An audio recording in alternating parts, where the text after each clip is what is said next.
Hi friends, ഇന്ന് നമുക്കൊരു beef പെരളൻ ഉണ്ടാക്കിയാലോ. ഇതിനായിട്ട് ബീഫ് നന്നായി ക്ലീൻ ചെയ്തെടുത്തതിന് ശേഷം മെയിൻ ഇൻഗ്രീഡിയൻസ് ആയ ചെറിയ ഉള്ളി, വെളുത്തുള്ളി, ഇഞ്ചി ഇത് മൂന്നും നന്നായി ചതച്ച് നമ്മുടെ ബീഫിലേക്ക് ആഡ് ചെയ്ത് കൊടുക്കാം. ഇനി പൊടികൾ ഓരോന്നായി ഇട്ട് കൊടുക്കാം. മഞ്ഞൾപ്പൊടി, മല്ലിപ്പൊടി, കുരുമുളക് പൊടി, കാശ്മീരി ചില്ലി പൗഡർ, എരിവുള്ള ചില്ലി പൗഡർ, മസാലക്കൂട്ട്, കറുവപ്പട്ട, ഗ്രാമ്പൂ, ഏലക്ക എല്ലാം നന്നായി പൊടിച്ച് അതും ആവശ്യത്തിന് ഉപ്പും കറിവേപ്പിലയിട്ട് നന്നായി നേരടി ഇളക്കി ഇതിൽ ഒന്ന് പിടിപ്പിച്ച് കൊടുക്കാം. അതൊരു 10 മിനിറ്റ് വെച്ചതിന് ശേഷം കുക്കറിൽ ഒരു 6 വിസിൽ വരെ വേവിച്ചെടുക്കാം.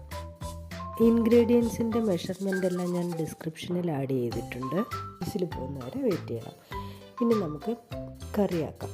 കറി ഉണ്ടാക്കുന്നതിനായിട്ട് എണ്ണ ഒഴിച്ച് അതിൽ കടുക്, കറിവേപ്പില പൊട്ടിച്ച് അതിലേക്ക് ഒരു 3 സവോള കട്ട് ചെയ്തത് ആഡ് ചെയ്ത് കൊടുത്ത് വഴറ്റിയെടുക്കാം. ഉപ്പൂടെ ചേർത്ത് വഴറ്റുക, വേഗം തന്നെ വഴന്നു കിട്ടും. ഇഞ്ചി വെളുത്തുള്ളിയും നമ്മൾ ആവശ്യത്തിന് വേവിച്ചപ്പോൾ ചേർത്തിട്ടുള്ളതിന് ഇനി ചേർക്കേണ്ട ആവശ്യമില്ല.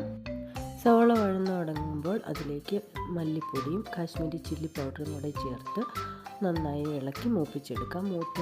മൂത്ത് തുടങ്ങുമ്പോൾ അതിലേക്ക് അല്പം വെള്ളം കൂടി ചേർത്ത് നന്നായി വഴന്നു വരുന്നവരെ വെയിറ്റ് ചെയ്യണം.